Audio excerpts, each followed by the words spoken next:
الرحيم نحمده ونستعينه ونستغفره ونؤمن به ونتوكل عليه ونعوذ بالله من شرور أنفسنا ومن سيئات أعمالنا من يهده الله فلا مضل له ومن يضلله فلا هادي له ونشهد أن لا إله إلا الله ونشهد أن محمدًا عبده ورسوله أما بعد فأعوذ بالله من الشيطان الرجيم بسم الله الرحمن الرحيم ومن أحسن قولا ممن دعا إلى الله وعمل صالحا وقال إنني من المسلمين وقال تبارك وتعالى يا أيها المدثر قم فأنذر وربك فكبر وقال رسول الله صلى الله عليه وسلم لا يؤمن أحدكم حتى يكون هواه تبعا لما جئت به وقال عليه الصلاة والسلام بلغوا عني ولو آية صدق الله وصدق رسوله النبي الكريم اللهم صل على محمد وعلى آل محمد كما صليت على إبراهيم وعلى آل إبراهيم إنك حميد مجيد اللهم بارك على محمد وعلى آل محمد كما باركت على إبراهيم وعلى آل إبراهيم إنك حميد مجيد۔ موقع کی ضرورت کیا ہے؟ ایک ہے دین کی خدمت اور ایک ہے موقع کی ضرورت۔ ان دونوں میں فرق ہے کہ نہیں؟ کیوں جی؟ یہ بات مولانا جمیل صاحب رحمۃ اللہ علیہ ہمارے استاذ اور مرکز کے امام، انہوں نے یہ بات تشریف لائے تھے یہاں، تو علماء سے انہوں نے عصر سے مغرب کے بیان میں یہ بات ارشاد فرمائی کہ ایک ہے دین کی خدمت اور ایک ہے وقت کی ضرورت۔ اس کو تھوڑا سا سمجھنے کی ضرورت ہے۔ پھر اس پر انہوں نے جو مثال دی، مثال میں یہ بات ارشاد فرمائی کہ اماطۃ الاذی عن الطریق، یہ بھی دین کا ایک بہت بڑا شعبہ ہے۔ بلکہ ایک صحابی نے عرض کیا دلنی عملا یدخلنی الجنہ، اللہ کے رسول مجھے ایسا عمل بتائیں جو مجھے جنت میں داخل کرا دے۔ تو نبی صلی اللہ علیہ وسلم نے اس کے بارے میں ارشاد فرمایا کہ اماطۃ الاذی عن الطریق، کہ رستے سے تکلیف دہ چیز کو ہٹا دو، یہ تمہیں کہاں لے جائے گا؟ یہ اتنا یعنی کیونکہ اس کا تعلق انسانوں کے ساتھ خیر خواہی ہے، اور خیر خواہی یہ دین کی بنیاد ہے۔ پھر وہ کوئی آدمی ایسا کرتا ہے کہ وہ کوئی ٹرالا بنا لیتا ہے، کوئی ٹرالی خرید لیتا ہے، اور جہاں بھی رستہ خراب ہوتا ہے تو وہ رستے کی اصلاح کر دیتا ہے، رستہ ٹھیک کر دیتا ہے، اور اسی کام میں وہ لگا ہوا ہے۔ اور ضرورت بھی بہت ہے، خصوصاً ہمارے سرگودا میں تو کوئی سڑک ایسی نہیں ہے جس میں کھڈا نہ ہو، ہے جی، جدھر چلے جاؤ۔ اور اللہ کی شان ہے، میں نے حساب لگایا کہ یہاں جو موڑ ہے نا، ہر موڑ پہ کھڈا ہے، جہاں بھی آپ دیکھو، جائزہ لو، آپ کو پتہ چلے۔ تو میں نے خیال شاید یہ نا انہوں نے حکمتاً ایسا کیا ہے تاکہ موڑ پہ ٹریفک کا ہجوم ہو جاتا ہے نا، تو یہ سرگودے والوں کو حکمت سجھائی دی ہے کہ ان کی رفتار کو توڑنے کے لیے موڑ پہ کھڈا بنا دو۔ آپ بھی جائزہ لینا۔ تو اب ایک آدمی یہی کام کر رہا ہے کہ جہاں کھڈا دیکھا تو وہ جناب اس کھڈے کو پر کر دیتے. تو اب حدیث کی روح سے وہ دین کی خدمت میں لگا ہوا کہ نہیں؟ کیوں جی؟ ہاں دین کی خدمت میں ہے؟ کیا کہیں گے آپ اسے؟ اب وہ کہتا ہے جی میں تو دین کا کام کر رہا ہوں، میں تو دین کی خدمت میں لگا ہوا ہوں. ایسا ہے کہ نہیں؟ اس کو آپ کیا کہیں گے؟ کوئی انکار کر سکتے ہیں آپ اس پر؟ کوئی اعتراض نہیں کر سکتے جی سر آنکھوں پر. لیکن دیکھنا یہ ہے کہ وقت کی ضرورت کیا ہے. وقت کی ضرورت کا حال تو یہ ہے کہ گھر کے افراد کے کلمے ٹھیک نہیں ہیں، گھر کے افراد کے جو ہے وہ ان کا نماز بھی ٹھیک نہیں ہے.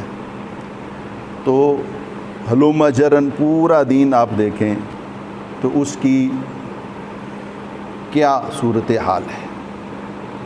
ہم اپنا محاسبہ کریں من حیث الفرد اور پھر من حیث الاسرہ، من حیث البیت، من حیث العشیرہ. تو اب چلتے چلے جائیں.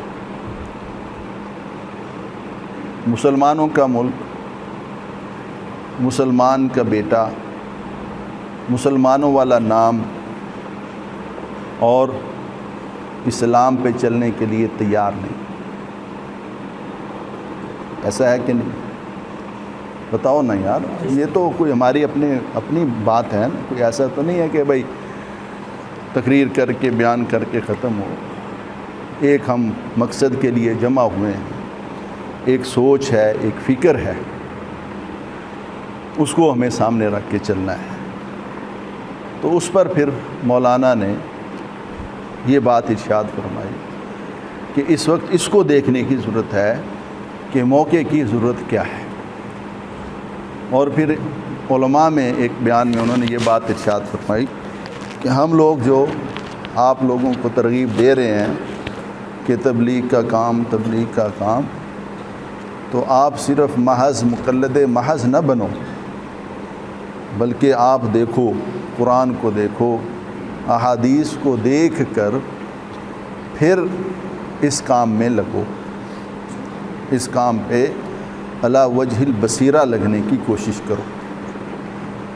تو اس لیے میرے عزیز طلبہ فضلاء معاف کرنا، ہمیں اس کو دیکھنا ہے. اب یہ جتنی بھی ضرورتیں ہیں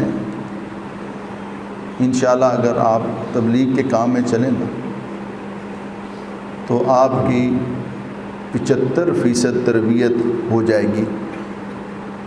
جو باتیں ہوئی ہیں، انفرادی آدمی کے ساتھ کیسے بات کرنی ہے، مجمع کے ساتھ کیسے بات کرنی ہے، لسان قوم، یہ ممبر پہ بیٹھ کے نہیں سمجھ میں آئے گی، کیونکہ ہم آخر تدریس کے ساتھ بھی یہ سمجھ میں آئے گا آپ کو پھر کے لسان قوم کیا ہے، اگلے کو کس طرح بات کو سمجھانا ہے، کس طرح بات کو لینا ہے. ہم لوگ جب تدریس میں تھے، وہاں رائیونڈ میں پڑھ رہے تھے، تو ہمارے کچھ ساتھی آئے تو لمبا سے، تو چونکہ وہ مولانا طارق جمیل صاحب سے ان کا تعلق تھا تو یہی وقت تھا تقریباً. تو انہوں نے مولانا سے وقت لے لیا اور وقت لے کر پھر انہوں نے کہا کہ جی کچھ بات ہو جائے. تو اس پر پھر مولانا نے یہی بات ارشاد فرمائی، لسان قوم. یہ لسان قوم کیا ہے؟ تو اس پر پھر مولانا نے اپنا ہی واقعہ ارشاد فرمایا. کہنے لگے کہ ہم ایک ذمہ دار کے پاس ملنے گئے، اب میں بیٹھا ہوں، میں نے بیان شروع کر دیا، قرآن سنا رہا ہوں، حدیث سنا رہا ہوں، بیٹھا لم یبوج بن کے، کوئی تاثر ہی نہیں ہے اس کو. جب میں نے بات پوری کر دی تو وہ جو میرے ساتھ ایک ذمہ دار تھے، اس کے پاس کہیں کتا پھر رہا تھا کوئی. اس نے کہا کہ جی یہ آپ کے پاس کتا فلاں نسل کا تو نہیں ہے؟ کہتے جیسے ہی اس نے یہ بات کہی تو وہ ایسے چونک گیا. اچھا. پھر اس نے جناب وہ کتوں کی نسلیں شروع کر دیں، یہ کتا جو ہے فلاں نسل کا ہے، اس کی ماں فلاں علاقے کی ہے، اس کا باپ فلاں کا علاقے کا ہے، اور جناب وہ ذمہ دار جو تھا نا اس کے کان کھڑے ہو، اور اس کے بعد پھر وہ ہمارے ساتھ مسجد میں آ گیا۔ تو اب یہ تھی لسان قوم۔ وہ کتوں کا شوقین ہے تو اس کی لسان قوم کیا ہے؟ کتوں کا تذکرہ۔ گھوڑے ہیں تو اس کی لسان قوم ہے، آپ اس کے سامنے گھوڑے کی بات۔ ہم اس قلعے میں کیا ہوا، ثقلین مشتاق کھلاڑی کرکٹ کا، تو وہ ساتھی ایک مولوی صاحب تھے ماشاءاللہ، وہ مولوی حنظلہ کے ساتھ اس کا بڑا الیک سلیک نام لیتا تھا وہ، تو وہ ہم گشت میں تھے، تو ایک جگہ وہ کہنے لگا کہ یہ مسجد کے سامنے اس کا گھر ہے ثقلین مشتاق۔ تو اب وہ میں نے کہا یار ان لوگوں کے ساتھ نا بات کرنا، یہ تو نہیں تھا کہ احساس کمتری، لیکن میں نے کہا اب کیا ان سے بات کریں گے، کچھ میں بالکل ارادہ تھا کہ کوئی بات نہیں کر لیں۔ مغرب کی نماز انہوں نے پڑھ لی اپنی، میں بھی نماز پڑھ کے تو نماز سے فارغ ہوا تو انہوں نے روک لیا۔ مولوی طلحہ صاحب بھی ساتھ تھے، وہ آئے نہیں مولوی طلحہ ہیں؟ اچھا چلو چلے میں ساتھ ہیں۔ اب وہ ثقلین مشتاق سے میں نے بات شروع کر دی، میں نے کہا جی وہ جب پاکستانی ٹیم گئی تھی نا 88 میں، آپ کو یاد ہو، تو وہاں بنگلور کا میچ ہوا تھا اور سلیم ملک کا ہاتھ ٹوٹا ہوا تھا، اور اس نے اپنے دائیں ہاتھ سے جو بیٹنگ کی تھی وہ جو ہے نا پورا متوجہ ہو گیا کہ یہ کیسے۔ میں نے کہا جی اس وقت ہمیں بھی بڑا جنون ہوتا تھا، تو وہ ہم دیکھتے تھے ان کو، تو اس کی وہ کل جو اننگ کھیلی تھی تو اس سے پھر پاکستان وہ میچ جیت گیا تھا۔ پھر میں نے انہیں کہا کہ شاید عمران صاحب نے نا اس کی 2 ڈیلیوریاں مجھے یاد ہیں بڑی اچھے طریقے سے۔ کہنے لگے وہ کیسے؟ میں نے کہا کہ ایک انہوں نے سنیل گواسکر کو آؤٹ کیا، وہ ایسے کیا کہ انہوں نے جب گیند کرائی نا تو وہ بالکل گیند باہر تھی، یعنی وہ سمجھ رہے تھے کہ یہ وائڈ جا رہی ہے۔ کراچی کے میچ میں کراچی کی یہ کارگزاری ہے، اور انہوں نے ایسے بیٹ اوپر کھڑا کر دی جیسے گیند نکل گئی، اور وہ گیند وہاں ٹھپا کھا کے سیدھی ان سوئنگ ہوئی جب، تو وہ ان کی جو لیگ سٹمپ تھی وہ اڑ گئی۔ کہتے کہ یہ جو ان کی تھی نا، میں حیران رہ گیا، میں کہا ایسی انہوں نے ڈیلیوری کی۔ اور دوسری جو تھی وہ وشواناتھ کو آؤٹ کیا تھا، وہ بھی ان کا بڑا اچھا کھلاڑی تھا، اور وہ بھی اسی طرح آؤٹ ہوا۔ تو اب اس پر جو ہے نا وہ پھر متوجہ ہوئے، تو میں نے ان سے کہا کہ جی کیونکہ اب کرکٹ تو ہم چھڑا نہیں سکتے امت کو، یہ تو انہوں نے کھیلنی ہے، آپ چونکہ اس وقت ٹیم کے کوچ بھی ہیں، اگر آپ یہ 2 کام کروا لینا ٹیم سے تو بڑا کام ہو گیا۔ میں نے کہا جی کرونا چل رہا ہے اور ہماری ٹیم پوری دنیا میں پھر رہی ہے، اس وقت یہ 19 میں ٹیم جو ہے ساؤتھ افریقہ بھی گئی، پھر 19 میں ہی ویسٹ انڈیز بھی گئی، یعنی جو کرونے کا سال تھا۔ میں نے کہا پوری دنیا اس وقت رکی ہوئی ہے لیکن یہ لوگ پھر رہے ہیں۔ ایک تو آپ ان کو نماز کی پابندی پہ ڈالیں، اور جب میچ ہو تو اس سے پہلے 2 صلاۃ حاجت پڑھوا لیا کریں، ایک کام تو یہ کریں۔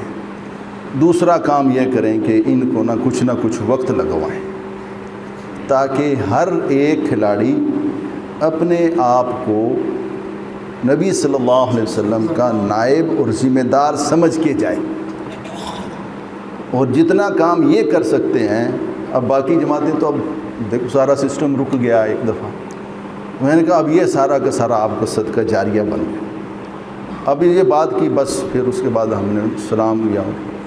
اب وہ مولوی صاحب کہنے لگے یار آپ نے تو کوئی عجیب ہی بات کر دی، وہ حالانکہ مجھے تو خیال ہی نہیں تھا حالانکہ عام طور پر ان لوگوں کے ساتھ کیا مسئلہ ہوتا ہے، جو آدمی جاتا ہے نا سیلفی، جی سیلفی بنواؤ ان کے ساتھ، سیلفی بنوانی ہے، وہ آپ نے کوئی ایسی بات ہی نہیں کہ میں نے کہا یار میرا تو خیال بھی اس طرف نہیں گیا کہ میرے لیے تو کوئی اتنی بڑی چیز، ہاں مولانا نذر الرحمان صاحب، مولانا احسان صاحب وہ ہوتے تو اس کو کیفیت اور ہوتی، تو اس سے ان کے تو لوگوں کے ہاں تو کچھ اہمیت ہے، تو اب یہ یعنی ماحول کو دیکھ کر بات کرنا یہ تبھی ہو سکتا ہے جیسے مطالعہ ہمہ جہت ہو، یعنی صرف لکیر کے فقیر نہ بنے، اور سوچ کے اندر جو وسعت پیدا ہوگی نا، یہ میں آپ کو بتاؤں، شاید طلباء بیٹھے بھی ہوں، شروع کی بات ہے جنہوں نے کہا کہ جی ہم نے میٹرک کرنی ہے، تو میں نے خود انہیں ترغیب دی کہ یار تم نے میٹرک سند کے لیے کرنی ہے، وہ میری سند لے لو تم، لیکن جب فلپائن کا سفر ہوا اور وہاں چونکہ یہ اللہ کی مہربانی تھی کہ ہم نے انگریزی ذرا اچھے وقت میں شوق سے پڑھی، انگریزی میں میرے 142 نمبر تھے آؤٹ آف 150، تو اسے ذرا ایک لگاؤ تھا، اللہ معاف کر دے، اب الحمدللہ وہ ادھر عربی کی طرف ہم نے منتقل کر لیا۔ تو اب وہاں جب گیا تو کچھ پھر میں نے وہ ساتھ ایک عربی کی معارف الحدیث وہ میں نے ساتھ لے لی، ایک ساتھی نے گفٹ کر دی، اور وہاں میں نے ترجمہ لے لیا عربی والا۔ اب جب حدیث، اور آپ اردو بھی بیان کرتے ہیں نا، حدیث پاک پڑھ کے پھر جب آپ انگریزی میں ترجمہ کریں گے تو اس کی بڑا سما بنتا ہے۔ میں ایک جگہ بیان میں نے کہا کہ مد دنیا فی الآخرہ الا کما یجعل احدکم اصبعہ فی الیم فلینظر بما یرجع، فاللہ جل جلالہ منوالہ narrated, Nabi sallallahu alaihi wasallam narrated the example of this world and hereafter in this hadith. Nabi sallallahu alaihi wasallam said, one of you dips his finger in ocean and brought out his finger. Now look what his dipping finger brought out, a drop of water, and we are wasting our lives in this drop of water. سے میں نے جب یہ drop of water کہا نا تو وہ جو سامنے بیٹھا ہوا تھا نا وہ چونک گیا، کہنے لگا وہ ڈراپ آف واٹر، ایک پانی کی بوند جس کے اندر ہم اپنی ساری صلاحیت اور ساری زندگی لگا رہے ہیں۔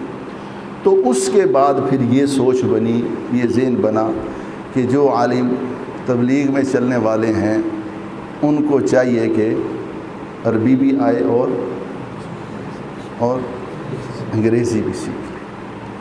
اس سے پہلے یہ سوچ نہیں تھی، اور پھرنے سے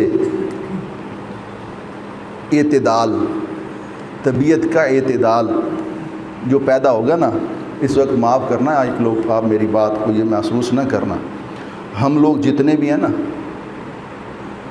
ہم یہاں گئے، قریب میں ایک گاؤں ہے 105 ڈونگی، وہاں مدرسہ ہے، اور ماشاءاللہ وہ عالم ہیں، بریلوی عالم ہیں، اور بڑی اچھی محنت کے ساتھ پڑھا رہے ہیں۔ حالانکہ اس سے پہلے میرا خیال نہیں تھا، لیکن ماشاءاللہ بڑی اچھی صرف، بڑی اچھی ناو، بچے مطالعہ کرتے ہیں، ان کے بچے تو بھی تھوڑے ہیں، لیکن انہوں نے یہ بات کہی کہ ہم لوگ تو آپس میں ہی سینگ پھنسا بیٹھے، اسی تے آپس سے سینگ پھنسائی بیٹھے ہیں، سامتے چاہیے سی کوئی باطل دے خلاف ہو کٹھے ہو کے کوئی محنت کر دے۔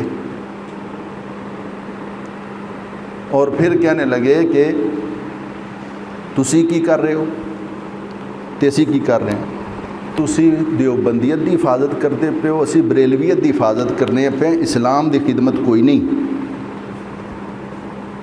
سمجھ آئی بات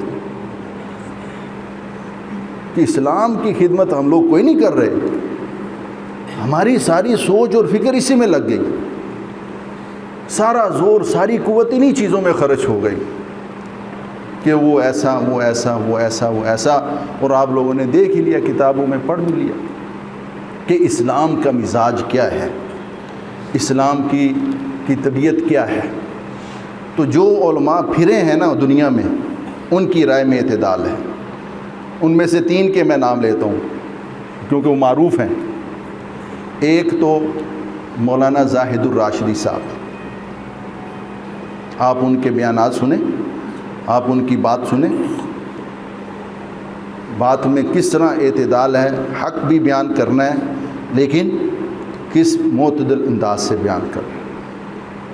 دوسرا مفتی تقی صاحب دامت برکاتہم العالیہ، اور تیسرے مولانا طارق جمیل صاحب، وہ تو سارے ہی آپ۔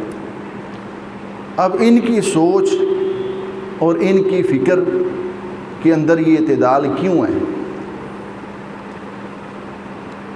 سمجھ آئی بات؟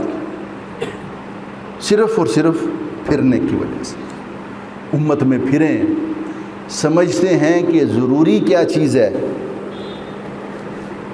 اور کس چیز پر کس چیز کو اہمیت دینی ہے، کس کو کہاں رکھنا ہے، اور اس کے علاوہ جب ہم بس ایک دائرے میں چلے ہیں، بس ان کی سوچ اور فکر اتنی ہے۔ اس لیے اب یہ ہمیں ایک تو اپنی سوچوں میں وسعت پیدا کرنی۔ اب یہ جب مولانا زاہد صاحب بھی تشریف لائے تو ہم نے نظم بنایا ہر قسم کے علماء سے ملنے کا، بڑی اچھی کارگزاریاں ہیں۔ کسی نے کوئی یعنی یہ جیسے ہمارا ذہن ہوتا ہے نا، یار وہ پتہ نہیں کی کہیں گے، وہ پتہ نہیں گل سنتے بھی نہیں کہ نہیں، کسی نے ایسا نہیں کیا۔ بڑی عزت، بڑا احترام اور بڑی محبت کے ساتھ ملے۔ اس لیے ایک تو ہمیں جو اپنا ذہن بنانا ہے، جو کہ ہم نے کیا کرنا ہے، اسلام کے احیاء کی فکر کرنی ہے۔ اور اسلام کہاں ہے؟ اپنی زندگی سے شروع ہو کر قاری طیب صاحب رحمۃ اللہ علیہ نے ایک جگہ ارشاد فرمایا کہ پوری دنیا اور جون سا بھی زمانہ ہو جائے، اس کی ضروریات پوری کرنے کی صلاحیت صرف اسلام میں ہے، اس کے علاوہ کسی میں نہیں۔ صرف اسلام ہے، چاہے کسی جگہ بھی انسان دوسرے سیارے پہ بھی چلا جائے، اور چاہے یہ ابھی ہوا میں اڑنا، چاہے خود ہی اڑنا شروع کر دے، اور جتنی بھی ترقی ہو، جتنا بھی جو بھی زمانہ آ جائے، اور اگر یہ فرض کیا جائے کہ یہ سسٹم اللہ نے نہیں ختم کرنا اور یہ ہمیشہ ہمیشہ کے لیے یہی نظام چلائے رکھنا ہے، تو پھر بھی اسلام زمانے کی ضرورت کو پوری کرنے کی پوری صلاحیت رکھتا ہے۔ یہ قرآن اور نبی صلی اللہ علیہ وسلم کی زندگی میرے بھائی دوستو ہر زمانے کے اندر ہر لائن کی انسان کے لیے رہبری اور رہنمائی کرے گی۔ تو اس لیے اب ہمیں یہ دیکھنا ہے کہ موقع کی ضرورت کیا ہے، لوگوں کے دین کا کیا حال ہے۔ نماز، روزہ یہی نہیں قابو میں آ رہا، اور اپنی جتنی وسعت ہوگی اور جتنی سوچ بڑی ہوگی، اسی کے اعتبار سے اللہ رب العزت کی رہبری اور رہنمائی ہوگی۔ تو اس میں سیرت دیکھ لیں آپ، نبی صلی اللہ علیہ وسلم کی ذمہ داری کتنی ہے؟ کیوں جی؟ وما ارسلناک الا کافۃ للناس، سارے انسانوں کے لیے۔ یا ایھا الناس انی رسول اللہ الیکم جمیعا۔ اور لیکن کام وقت کتنا ملا؟ صرف 23 سال۔ تو اب اللہ جل شانہ نے اپنے حبیب صلی اللہ علیہ وسلم کی رہبری فرمائی، رہنمائی فرمائی کہ کس طرح دین کو پہنچانا ہے، اور اس دین کو آگے پہنچانے کے لیے کیا نظم بنانا ہے۔ میرے بھائی دوستو یہ سارا نبی صلی اللہ علیہ وسلم کر کے گئے، اور اپنے پیچھے وہ طبقہ تیار کر کے گئے کہ جو اللہ کے دین کو لے کر پوری دنیا میں پھرا۔ ایک ساتھی ہمارے کہنے لگے کہ بیرون کی نقل و حرکت کیوں ضروری ہے؟ اگر صحابہ بیرون میں نہ آتے، کیوں جی؟ اگر صحابہ بیرونی نقل و حرکت نہ کرتے، حجاز میں ہی رہتے، مکہ مکرمہ میں ہی رہتے، مدینہ منورہ میں ہی رہتے، تو دین ہم تک پہنچتا۔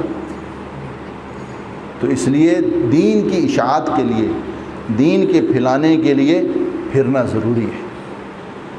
تو اس لیے ہم سارے کے سارے جس میں لگے ہوئے ہیں بہت ضروری ہے. بلکہ خیال آ رہا تھا یہ مولوی شعیب صاحب بھی وہاں، ان کی بھی اس میں ایئر فورس میں وہاں امامت ہے، تھوڑی سی وہ بھی کارگزاری کچھ سنا دیتے کہ جہاں مولوی تو جہاں بیٹھے گا وہیں محنت کا میدان ہے. سندھ میں ایک مولوی صاحب سے ملاقات ہوئی، کہنے لگے کہ میرے خاندان والوں نے مجھ پر FIR کٹوا دی اور قتل کا مقدمہ بنوا دیا. 2 مہینے مجھے جیل میں رہنا پڑا. اب وہ 2 مہینے جو میں جیل میں رہا، میں نے کیا کیا، اذانیں دے کے نماز پڑھنے کا اہتمام کیا، اور جو قیدی تھے ان کو میں نے تجوید شروع کروا دی. 2 مہینے کے بعد وہ پوری جیل کا نقشہ ایسے بن گیا جیسے کہ مدرسہ ہے، بالکل ایسے نظام بن گیا. اور وہ قیدی وہ جو تھے جیل والے وہ بھی بڑے خوش کہ جی آپ نے تو یہ تمہارے قابو میں ہی نہ آتے. تو کام کرنا ہے، جہاں بھی لگنا ہے کام کا میدان ہے، کہیں بھی آپ چلے جاؤ، یہ نہیں کہ کام کے میدان ہے. تو اب اس میں ہمیں جو سب سے بڑا ہمارا اس وقت کا المیہ ہے نا، علماء کا اور عوام کا اختلاط نہیں ہے، اور اس میں ہم حجاب سمجھتے ہیں کہ میں خطیب اور کسی کے پاس نماز کی ترغیب کے لیے چلا جاؤں تو میری انسلٹ ہے. ارے بھائی آپ کی انسلٹ کہاں سے ہے؟ آپ نبی صلی اللہ علیہ وسلم انبیاء کی ساری زندگی دیکھیں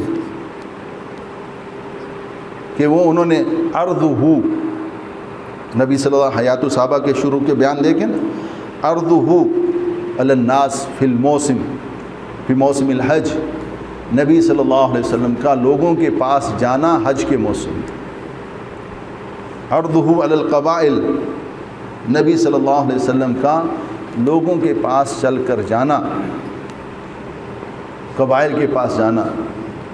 تو اس لیے اگر ہم اپنی ساری مصروفیات کے ساتھ دعوت والی محنت کو بھی جوڑ لیں، تبلیغ والے تو کہتے ہیں دعوت ہی، لیکن وہ ہم ایک مولوی صاحب سے گئے تو وہ کہتے تھے کہ تبلیغ بھی اور تبلیغ ہی دونوں میں فرق ہے. تو جہاں ہیں اب جو کام جیسے ہمارے ساتھیوں نے بتلایا، اب یہ کام غیر عالم تو نہیں کر سکتے. یہ کام شروع کیا، مدرسے کا وجود آ گیا، پھر فکر کہ دوسرا مدرسہ، تیسرا مدرسہ، اب کتنا کام سامنے آ گیا. اب یہ کام ایک ماحول میں، ایک تربیت میں گزرنے کے بعد یہ صلاحیت پیدا ہوئی. تو اب اس کے ساتھ اگر ہم دعوت والی محنت کو جوڑ لیں تو اگر ابھی اس وقت ہماری رفتار جو ہے نا، وہ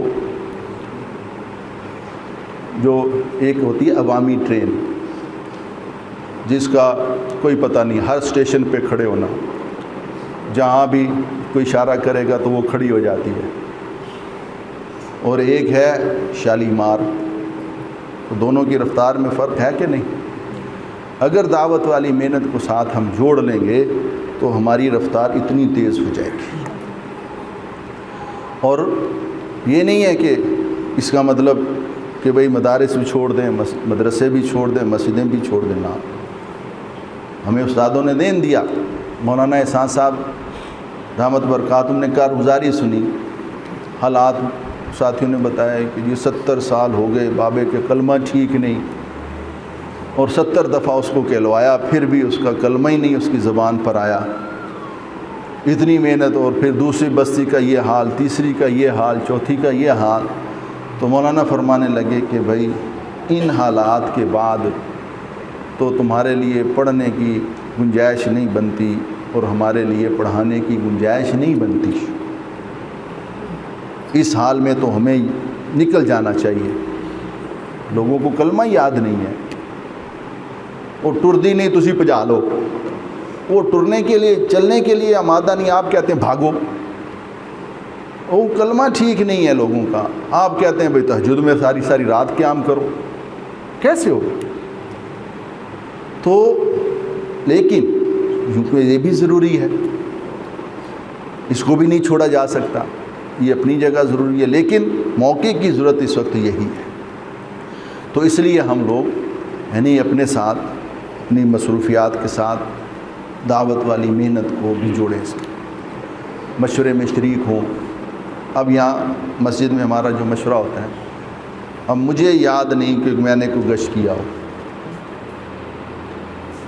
الا قلیل، یہ عمومی گشت میں جمعہ بدھ والے دن صرف ہوتا ہے، ورنہ ساتھی ہمارے بیٹھتے ہیں، ان کے ساتھ بیٹھتے ہیں، ہاں جی سناؤ جی کارگزاری سناؤ، ہاں جی اس سے ملے، اس سے ملے، اس سے ملے، اس سے ملے، اچھا جی کیا صورتحال ہے کہ جی اس سے روزہ تیار ہو گیا، سے روزے کی جماعت بن گئی، اچھا جی چلو جی میرا اس دفعہ سے روزہ آپ کے ساتھ، اب جماعت انہوں نے تیار کی، ہم ساتھ چلیں گے، اور وہ خوش بھی ہوتے ہیں اور ممنون بھی ہوتے ہیں کہ مہربانی آپ کی کہ آپ ہمارے ساتھ چلے گئے، ورنہ جہاں کہیں ضرورت پڑے کہ جی فلاں سے اگر مل لیا جائے تو ٹھیک ہے۔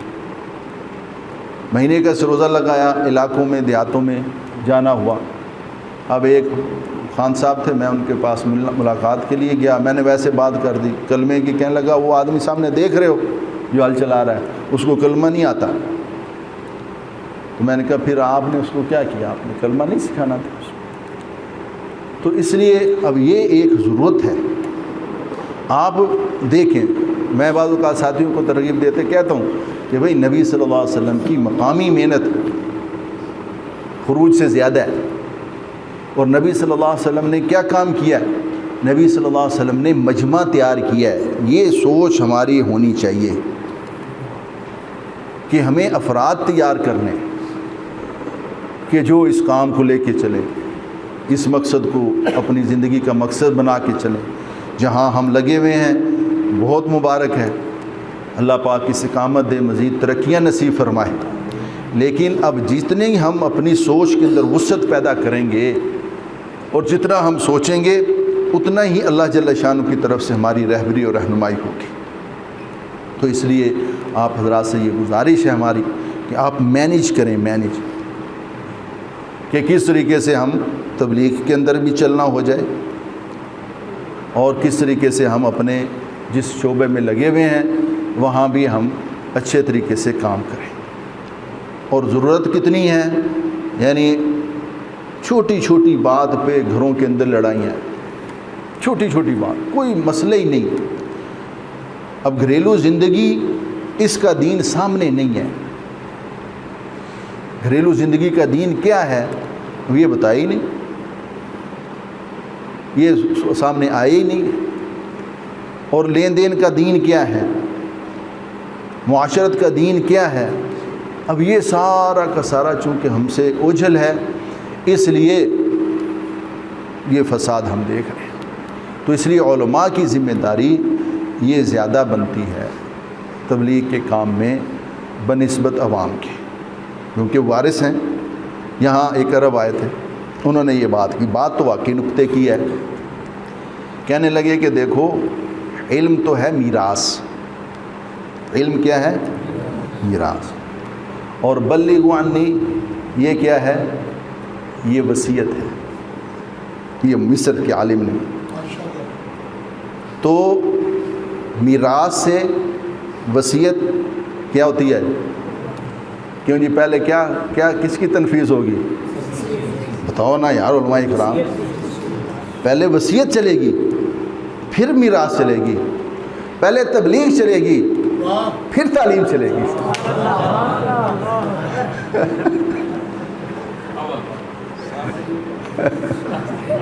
سال کے لیے تیار ہے، کون کون تیار ہے مولانا کے ساتھ سال کے لیے؟ مولانا ذرا شکل تے بنائیے تھوڑی جی، نہیں دسو تو صحیح، مولانا تیار ہوں تو کون کون تیار ہے مولانا کے ساتھ؟ مولانا سارے تیار ہیں۔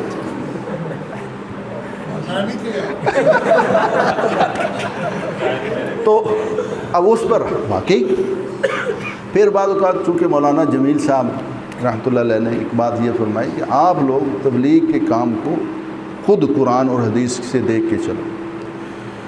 تو مولانا سید سلیمان ندوی رحمۃ اللہ علیہ نے جو مقدمہ مولانا الیاس صاحب رحمۃ اللہ علیہ کی دینی دعوت ہے، اس پہ انہوں نے انبیاء علیہم الصلاۃ والسلام کی دعوت کے اصول ذکر فرمائے ہیں۔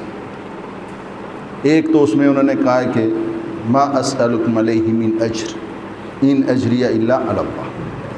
پہلا جذبہ تو یہ، اچھا میں یہ بات کا سوچتا تھا کہ میں نے کہا یار یہ اللہ پاک نے خاص صفت دی ہے، اس کی وجہ کیا ہے؟ تو کیونکہ آخر علماء کی اصلاح تو کرنے والے ماشاءاللہ ہر جگہ مل ہی جاتے ہیں۔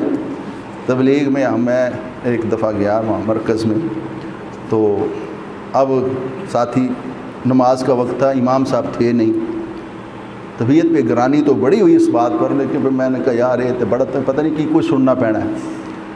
تو اب وہ کیا کہہ رہے ہیں ساتھی کہ امام، اب ایک دوسرے مولوی صاحب تھے تو کہنے لگے امام کنوں بنائیے، جڑا آپ بھی مولوی ادا پیو بھی مولوی انہوں امام بنا لو، تو جڑا آپ پہ مولوی وہ پھر نماز نہ پڑھائے۔ حالانکہ اب یہ بات سن کے مجھے بڑی پریشانی ہوئی کہ یار یہ تو کچھ ضابطہ اصول نہیں ہے، لیکن میں نے کہا کوئی بات نہیں، یہ چلے گا، پتہ نہیں کیا کچھ سننا پڑے گا۔ تو اس پر پھر مجھے یہ بات سمجھ میں آئی کہ جب ہمارا دوسروں کے ساتھ کوئی یہ ذہن بن جاتا ہے کچھ نفع اٹھانے کا، کچھ فائدہ اٹھانے کا، تو پھر آدمی کی طبیعت پہ گرانی ہوتی ہے۔ اور اگر جب پتہ ہو کہ میں نے یہ کس لیے کرنا ہے، کیوں جی کس لیے کرنا ہے، پھر کیا، پھر کوئی مدح کرے، کوئی مذمت کرے، کوئی پرواہ نہیں۔ پھر اس کے بعد نبیوں کا جو دوسرا انا لکم ناصح امین، خیر خواہی، دوسروں کی خیر خواہی ہیں، انا لکم ناصح امین، نصحت لکم وانصح لکم، یہ انبیاء کے الفاظ قرآن نے ذکر کیے کہ تمہارا خیر خواہی ہے۔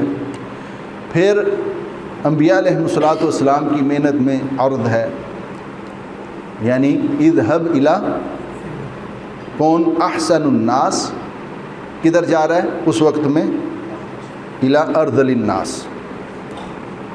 اسے کہا جا رہا ہے کہ تم چلو۔ تو بھائی ہم امام ہی ہیں نا، خطیب ہی ہیں، نبوت تک تو نہیں نہ پہنچے۔